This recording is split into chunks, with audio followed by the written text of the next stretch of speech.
राज्याचे माजी उपमुख्यमंत्री अजित पवार यांच्या विमान अपघाताला आता एक आठवडा उलटून गेलाय। या आठवड्याभरात राज्यातील राजकीय हालचालींना वेग आला।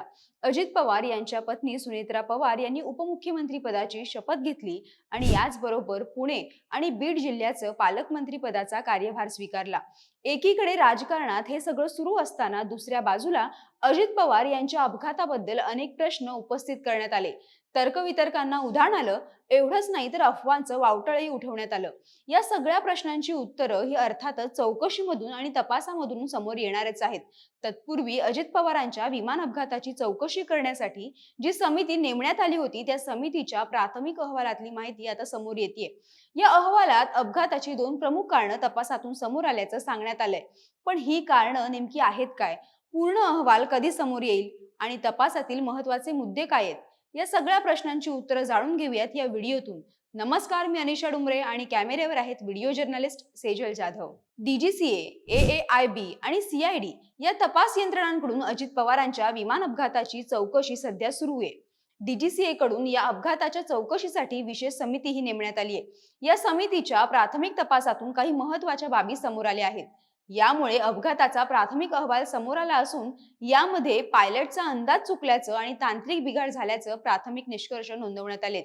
प्राथमिक तपासानुसार हा अपघात केवळ एका कारणामुळे नाही तर अनेक तांत्रिक आणि मानवी त्रुटींच्या साखळीमुळे झाला असावा असा अंदाज व्यक्त केला जातोय। या अहवालानुसार विमान लँडिंगसाठी रनवेच्या दिशेने जात होतं त्यावेळी विमानाच्या कंट्रोल सिस्टीम किंवा इंजिनमध्ये शेवटच्या क्षणी तांत्रिक बिघाड झाला असावा असा अंदाज व्यक्त केला जातोय। या बिघाडामुळे शेवटच्या क्षणी विमान अस्थिर झालं असावं। इंजिनमध्ये निर्माण झालेल्या समस्येमुळे पायलटला विमानावर कंट्रोल मिळवणं कठीण झालं असेल।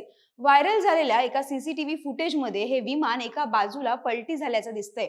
रनवेच्या दिशेने जात असताना विमानात निर्माण झालेली अस्थिरता ही या अपघातास कारणीभूत ठरली असावी असं या अहवालात म्हटलंय।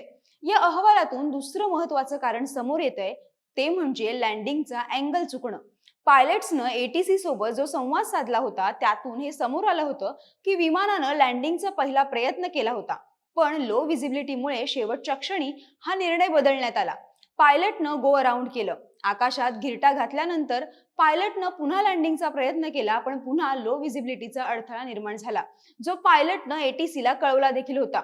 यानंतर पायलटनं रनवे दिसत असल्याचं एटीसीला सांगितलं। त्यावर एटीसी कडून क्लिअरन्स सुद्धा मिळाला होता। मात्र क्लिअरन्स नंतर पायलटकडून रीडबॅकचा मेसेज मिळाला नाही आणि यानंतर थेट अपघाताची माहिती एटीसीला मिळाली। यातून लँडिंगच्या शेवटचा प्रयत्न करत असताना अँगल चुकला असल्याचा अंदाज व्यक्त केलाय। लो व्हिजिबिलिटीमुळे पायलटला रनवेचा अचूक अंदाज आला नाही। परिणामी विमान रनवेच्या मध्यभागी उतरण्याऐवजी बाजूला असलेल्या माळरानावर जाऊन कोसळलं। प्रतिकूल हवामान किंवा तांत्रिक अडचणींमुळे लँडिंगचा अंदाज चुकल्याचं या अहवालात म्हटलंय। हा प्राथमिक अहवाल असून सविस्तर चौकशी अद्याप सुरू आहे। डीजीसीए कडून आणि इतर सुरक्षा यंत्रणा विमानाचा ब्लॅक बॉक्स आणि कॉकपिट व्हॉइस रेकॉर्डरचा डेटा अधिक बारकाईने तपासतायत। ब्लॅक बॉक्स डेटासाठी साधारणतः 21 दिवस लागण्याची शक्यता वर्तवली जाते। या सगळ्या प्रकरणाविषयी तुम्हाला काय वाटतं ते कमेंट करून नक्की कळवा। व्हिडिओला लाईक करा, शेअर करा आणि महाएमटीव्हीच्या YouTube चॅनलला सबस्क्राईब करायला विसरू नका। धन्यवाद।